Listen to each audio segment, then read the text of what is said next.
एक तो गरमी पड़ता साली हो साली देहे जोरता कैसे बताई हम तोहरा से दही में आगे हमारे धरता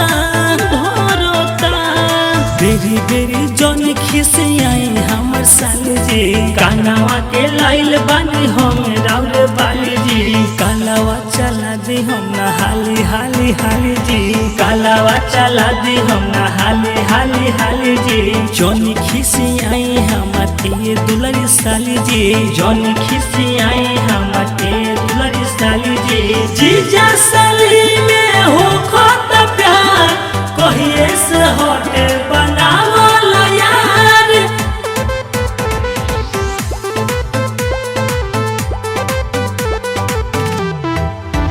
तोहर अखिया तो लाल लाल चढ़ता हमार धक धक कर जावा करता तोहर लाल लाल अखिया चढ़ता हमार धक धक कर जावा करता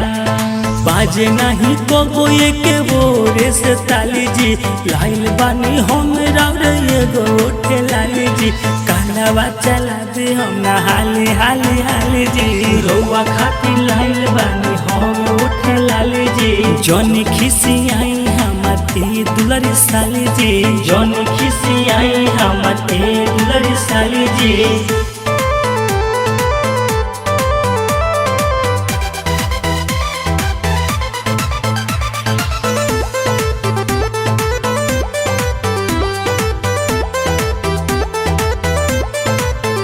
काहे छुअला पर हुआ छमकीना काहे ठेकला पर हुआ पनकीना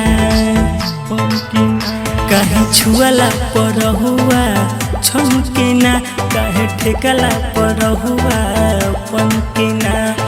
रउए हमारा संग संग ही नहाली जी हम तो पानी आज रउए खातिर खाली जी कालावा चला दी हम ना हाली हाली हाली जी यही से तो बोलल बाटे जीजा रिश्ता साली जी काहे खिसियात बानी ए दुलरी साली जी काहे खिसियात बानी ए दुलरी साली जी ए दुलरुआ साली।